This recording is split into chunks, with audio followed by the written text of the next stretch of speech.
We don't all have to be an entrepreneur. Some people are called, some people are the ones calling God. Can it be learned? I mean, there are always two schools of thought. Some will tell you, look, these things are inborn. But for some other people, you have to learn the hard way. People are caught differently.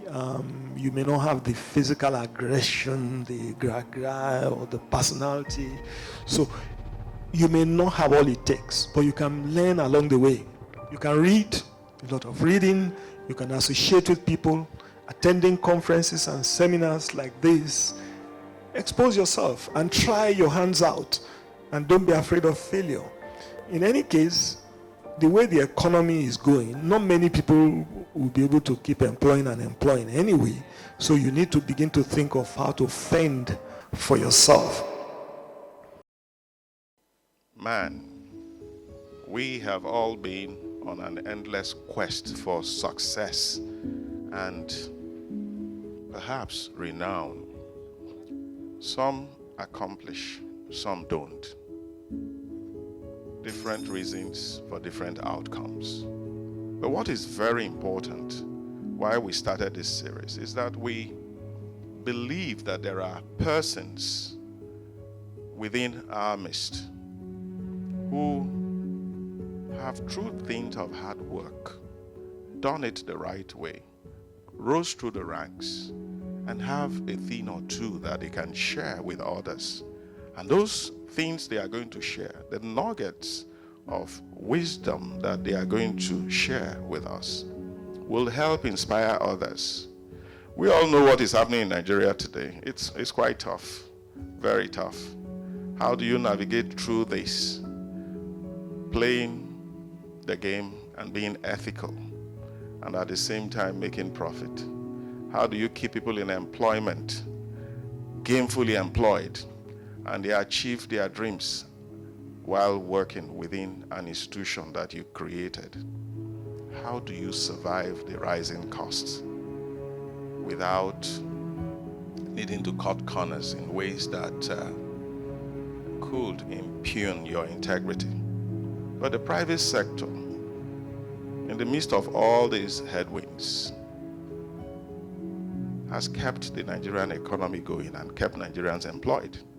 And so we must always give ourselves a pat on the back because we are making it happen. And we will continue to make it happen when we listen and learn and share knowledge. Those experiences are invaluable. You can read several textbooks and you get knowledge. But when a man who's done it is in front of you, please take the time to learn and to ask and get answers. That is what we have been doing in this chamber, and today's will not be an exception. So I invite you to listen and to ask, and I'm sure he's going to answer your questions, no matter the number.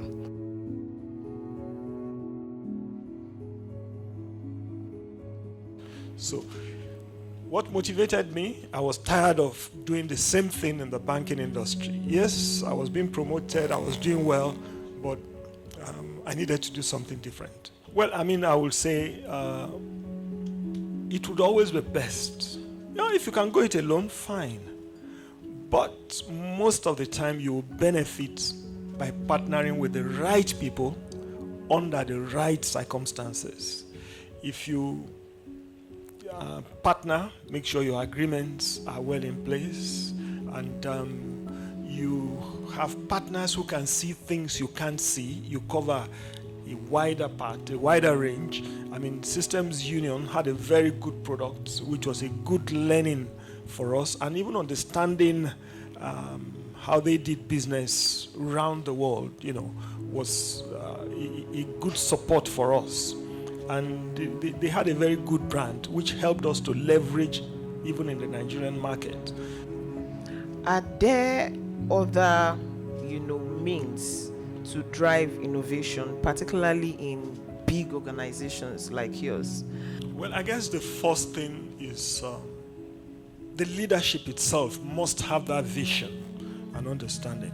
So you need a leadership that believes that there has to be innovation, there has to be transformation.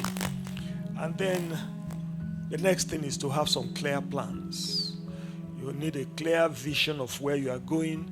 You know, there's always this saying that there will be light at the end of the tunnel. But unfortunately, this is not the one where you wait for light at the end of the tunnel. Because like somebody said, when you get to the end of the tunnel, you don't need the light. You need the light at the beginning. So at the beginning of the tunnel, you need a leadership that will be able to give a fair idea of where and how you want to go. And put in place a work plan that can help people to know what you want to do. You can have one dictator direct everything within that little group. But as you grow bigger, it becomes more difficult to just legislate. What you need is to encourage things to come even from bottom up or from anywhere. Let people be able to talk and discuss and come up with ideas. They own those ideas better when it comes from them or through their colleagues rather than just a clear instruction from above. Allow people make mistakes. Reward people who come up with winning ideas, and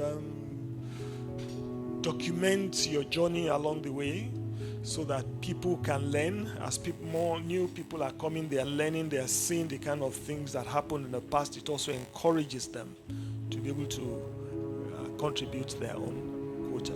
We don't all have to be an entrepreneur. Some people are called, some people are the ones calling God. Can it be learned? There are always two schools of thought. Some will tell you, look, these things are inborn. But for some other people, you have to learn the hard way. People are caught differently. You may not have the physical aggression, the gra-gra, or the personality. So you may not have all it takes, but you can learn along the way. You can read, a lot of reading.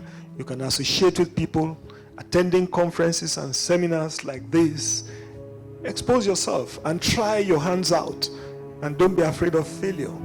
In any case, the way the economy is going, not many people will be able to keep employing and employing anyway. So you need to begin to think of how to fend for yourself.